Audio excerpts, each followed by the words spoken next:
Hola, soy Julio Vaqueiro. Estas son las noticias esta noche de lunes en Digital. Noticias Telemundo Digital. El destino del ex policía acusado de la muerte de George Floyd en las manos del jurado. La fiscalía y la defensa presentan argumentos finales en el juicio a Derek Chauvin. Crean lo que vieron sus ojos. Fue un asesinato, concluyó el fiscal.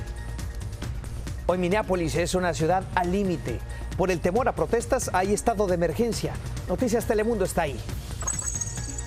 Además, el caso de otro soldado latino desaparecido. Justo cuando está por cumplirse un año de la muerte de Vanessa Guillén, una madre suplica que le ayuden a buscar a su hijo. Me dio mucha desesperación porque imaginaba lo peor. Juan Muñoz, de apenas 20 años, desapareció de una base militar en Nuevo México hace casi 2 meses. A su madre le dijeron que fue un suicidio. Ella está segura de que le esconden la verdad. Hoy hablamos con ella. Que a mi hija también la amo y le di la vida. Y habla Alejandra Guzmán. Por primera vez, la cantante contesta preguntas sobre su hija Frida Sofía y las acusaciones de abuso sexual que hizo contra su abuelo, Enrique Guzmán. Madre destrozada. Nunca había vivido algo tan feo como ver a mi padre destrozado. Enseguida hablaremos de esto y los nuevos detalles en este escándalo que sigue creciendo. Comenzamos en Minneapolis, en donde el jurado tiene la última palabra. La justicia para George Floyd y el futuro del exoficial Derek Chauvin están por definirse. En Minneapolis y en otras ciudades del país hay tensión a la espera del veredicto en el juicio contra el ex policía acusado de la muerte de Floyd. Miles de efectivos de la Guardia Nacional están en las calles para evitar disturbios y para evitar violencia. Hoy, la defensa y la fiscalía presentaron sus argumentos finales en este juicio contra el ex policía Derek Chauvin y después comenzaron las deliberaciones del jurado. Rubén Pereira está en Minneapolis. Rubén, por lo que hemos visto en el día, la ansiedad es palpable. Buenas noches. ¿Qué tal, Julio? Muy buenas noches. Ahora el futuro de Derek Chauvin está en las manos del jurado después de que la fiscalía y la defensa dieran sus argumentos finales. Y mientras se llega a un veredicto, las autoridades aquí en Minneapolis, como en otras ciudades del país, continúan en alerta. Con una señal de fuerza, así, familiares de George Floyd entraron a la corte. Adentro, la fiscalía en sus argumentos finales aseguró que lo que le hizo Derek Chauvin a George Floyd, asfixiarlo al poner su rodilla en el cuello por más de 9 minutos, fue innecesario, gratuito y lo hizo a propósito. Pero la defensa también utilizó su mejor retórica para tratar de convencer al jurado de que Chauvin actuó de forma legal y que a Floyd lo mató una sobredosis de drogas y su problema de salud. Parece que son buenos los argumentos de ambas partes. En espera del veredicto que podría ser esta misma semana, Minneapolis se blinda ante posibles reacciones y protestas. De momento, han causado controversia las críticas del juez a unas declaraciones de la congresista Maxine Waters, llamando a la gente a tomar las calles si Chauvin es declarado inocente. El juez cree que eso puede darle a la defensa del ex policía argumentos para apelar el veredicto. Además, desde que comenzó el juicio, 3 personas al día murieron a manos de la policía, entre ellos el menor Adam Toledo en Chicago y el joven Dante Wright, provocando protestas y disturbios. En Minneapolis hay más de 3,000 miembros de la Guardia Nacional desplegados, pero en otras ciudades como Filadelfia también han activado a estos militares. La tensión se vive de costa a costa. En Nueva York, los policías no tendrán días libres hasta nuevo aviso. We want peaceful assembly. We want peaceful protest. El jefe de la policía de Minneapolis, junto con líderes comunitarios, pidió a las personas a manifestarse de forma pacífica. Mientras, afuera de la corte, familiares de George Floyd y activistas hicieron una oración para que en este lugar prevalezca la justicia. En Minneapolis, Rubén Pereira, Noticias Telemundo. En Florida, las fuerzas del orden tienen a partir de hoy más poderes para reprimir protestas. El gobernador Ron DeSantis firmó una ley que aumenta el castigo para las personas que dañan propiedades o que incurren en actos violentos durante manifestaciones. DeSantis aseguró que esta ley, repudiada por algunas organizaciones de derechos civiles, era necesaria para evitar en Florida el tipo de violencia que se vio después de la muerte de George Floyd.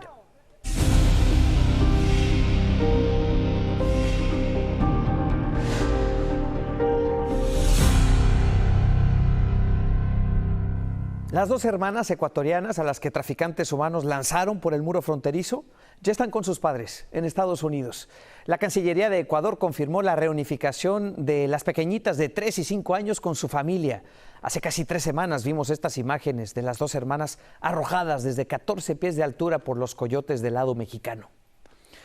Y la administración Biden ordenó eliminar la palabra alien para referirse a los migrantes en agencias federales como ICE y como la patrulla fronteriza. En su lugar ahora utilizarán términos como inmigrantes o personas no ciudadanas. Tampoco se utilizará la palabra ilegal para los inmigrantes sin documentos, ni se denominará asimilación al proceso de integración cultural de los migrantes.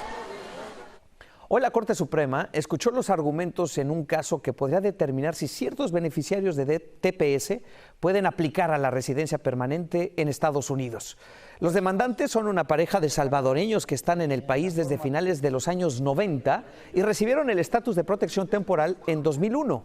En 2015, José Santos y su esposa Sonia González intentaron hacerse residentes, pero se los negaron. Estamos contentos porque por lo menos eso quiere decir que oyeron nuestra voz. La primera instancia, luego la segunda instancia y la tercera instancia, y en las 3 partes fue negada. No sé por qué. Entonces el abogado dijo, vamos a intentar a la Corte Suprema.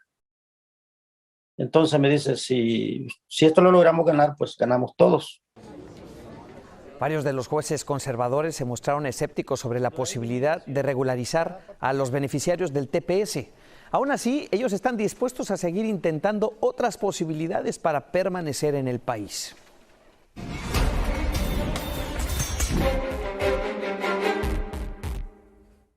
La campaña de vacunación en Estados Unidos avanza a paso firme. Ya más de 84 millones de personas están totalmente vacunadas. Más de 131 millones, casi la mitad de los adultos han recibido al menos la primera dosis. En promedio se están calculando unas 3 millones de dosis colocadas por día.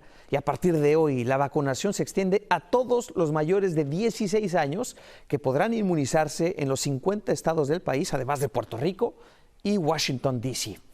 El Departamento de Estado recomendará a sus ciudadanos que no viajen al 80% de los países del mundo. Es que así buscan reflejar mejor las directrices de los Centros para el Control y la Prevención de Enfermedades, que usted sabe piden evitar viajes por la pandemia, especialmente a las personas que no están vacunadas. Por su parte, la Organización Mundial de la Salud recomendó no exigir certificados de vacunación para viajes internacionales o lo que se llama el pasaporte de vacunación. Argumentan que aún no hay evidencia sobre si las vacunas pueden prevenir la transmisión del COVID. Además, podría incrementar las desigualdades porque no todos los países tienen el mismo acceso a las vacunas. A partir de hoy, en California, comienzan a distribuirse los cheques de $600 de ayuda estatal por el coronavirus. Son elegibles quienes tienen ingresos por debajo de los $75,000 anuales, incluyendo los inmigrantes sin documentos. Los cheques deben estar en camino para aquellos que hicieron su declaración de impuestos antes del 1 de marzo y los que la hicieron después pues tendrán que esperar todavía algunas semanitas más. Hoy, en la base Fort Hood de Texas, se inauguró la entrada con el nombre de Vanessa Guillén, a casi un año de la muerte de la soldado latina. Su familia participó en la ceremonia, un momento que aprovecharon para recordar que aún esperan justicia. Señalaron que creen que hay otros implicados en el caso y que los resultados de la investigación se siguen demorando. Y justo cuando está por cumplirse ese aniversario, otro soldado latino lleva más de 50 días desaparecido. Su madre denuncia que Juan Muñoz fue visto por última vez en febrero, cerca de la base militar de Río Rancho, en Nuevo México. Ella no pierde la esperanza de encontrarlo y esto fue lo que nos dijo esta tarde. Mi hijo se llama Juan Iglesias Muñoz. Él fue a la base a la armería de Río Grande el día 19 de febrero y el domingo lo reportaron como desaparecido. ¿Cómo se siente? Son 2 meses sin saber nada de su hijo. Me da mucha desesperación y también tengo mucho miedo de que le hayan hecho algo. Juan Muñoz, soldado del ejército de Estados Unidos en la base militar de Río Rancho, Nuevo México, lleva más de 50 días desaparecido. No dejó rastro alguno. Me dijeron que habían encontrado su carro en el Río Grande, en el puente, y que me preparara para lo peor porque habían encontrado todas sus pertenencias en el carro. Pero entonces solamente han encontrado el auto, pero de él, de su cuerpo, no saben nada, ¿cierto? No, no sabe nada. ¿Y qué le dicen? Nomás hay un investigador y él pues casi no me da información. Y hay unos grupos voluntarios que bajan en lanchas, bajan cada semana. También el departamento de los sheriffs me han ayudado a bajar a buscar en el agua, pero no, y regresan con las manos vacías, no lo encuentran. Desde hace meses, en octubre, Juan quería abandonar el ejército, pero nunca dio motivos. En febrero, llegó la noticia a casa de su madre. Ese fue el peor día para mí. Abrí la puerta y le pregunté a la policía, lo encontraron, y ella me decía, necesitamos entrar, y cuando entraron me decía, siéntese primero. Y yo, me dio mucha desesperación, porque imaginaba lo peor, porque es un puente que ya pues mucha gente se ha suicidado ahí. ¿Y usted cree que su hijo se pudo haber suicidado? No lo creo, mi hijo es un muchachito muy valiente y él ha pasado por muchas cosas en su vida y las ha superado. Cuenta que su hijo era un joven trabajador, comprometido, responsable.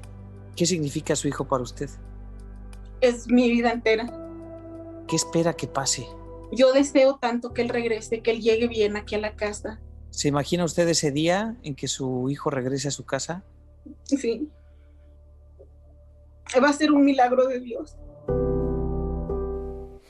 Elizabeth dice que no va a descansar hasta tener respuestas. Esta semana, el presidente Joe Biden celebrará la Cumbre de la Tierra con 40 líderes mundiales y lo hará de forma virtual debido a la pandemia. Esta reunión servirá para abordar la crisis climática y hacer planes para que 200 naciones reduzcan cuanto antes las emisiones de dióxido de carbono a la atmósfera en la próxima década.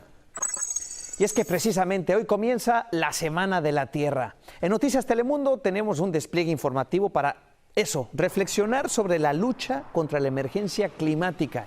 Y lo haremos de la mano de Vanessa Ock, quien cada día nos estará entregando la información más relevante en materia de medio ambiente. En México, una enfermera retirada se ha encargado por más de 20 años de cuidar a personas con enfermedades crónico-degenerativas y que además sufren abandono. Se le conoce como Mamá Juanita. Víctor Silva nos tiene más detalles de su enorme labor, todo un personaje. Víctor, buenas noches.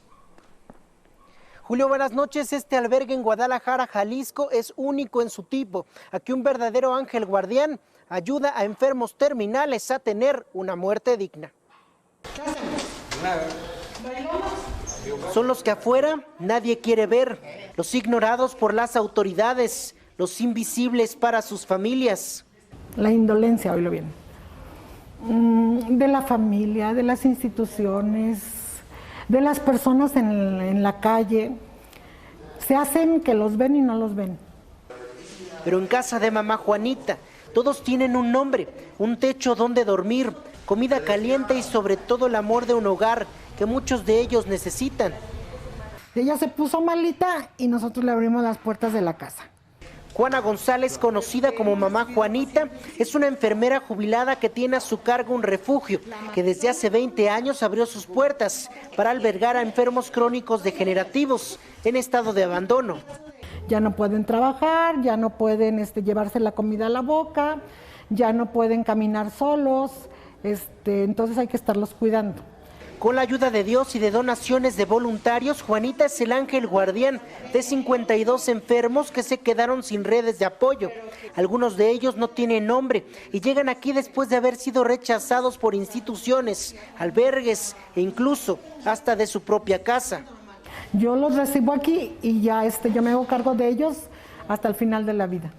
El propósito de Juanita es que los pacientes tengan calidad de vida hasta el último de sus días y su mayor recompensa solo es la bendición de cada uno de ellos. En México, Víctor Silva, Noticias Telemundo. Una labor admirable. También en México, la cantante Alejandra Guzmán respondió a las acusaciones de su hija Frida Sofía, quien, aquí lo hemos hablado, dijo que su abuelo abusó sexualmente de ella cuando era niña. Bueno, en esta entrevista, Guzmán no solo lo niega, sino que dijo muchas cosas más sobre su hija. María Paula Ochoa tiene detalles. Soy una madre destrozada. Nunca había vivido algo tan feo como ver a mi padre destrozado. Alejandra Guzmán le abrió su corazón a la conductora Adela Micha, asegurando que está viviendo uno de los peores momentos de su vida. ser señalada por algo que no es verdad. Y yo no he hablado porque es mi hija, yo no la he demandado porque es mi hija. Es la primera vez que da una entrevista desde que Frida Sofía declaró públicamente que su abuelo la abusaba sexualmente cuando era niña, pero asegura que es mentira, producto del resentimiento de Frida. Le dejé de dar dinero para el mantenimiento y le dejé de dar dinero para el seguro médico, porque con el seguro médico se medicaba a su manera. Y es que según la Guzmán, su hija fue diagnosticada con trastorno límite de la personalidad cuando era adolescente y estuvo adicta a los medicamentos. Ella estaba muy mal y ahí fue cuando yo la interné. Yo creo que por eso ella tiene resentimiento hacia mí. Según el representante de Frida Sofía, hasta ahora ella no ha dado ninguna reacción a las declaraciones de su madre. Respondiendo a los ataques que Frida Sofía ha hecho contra ella, Alejandra Guzmán dice que su hija le ha fallado muchas veces e incluso llegó a golpearla. Yo necesito confiar en ella y ella ha llegado a un punto en el cual se ha alejado de mí y me ha agredido físicamente. Y espera que la demanda que su hija planea poner contra la familia sirva para probar la inocencia de su padre. Lo conozco porque me parió, porque me dio la vida y porque lo amo. Y a mi hija también la amo y le di la vida y la perdono porque sé que está enferma. María Paula Ochoa, Noticias, Telemundo.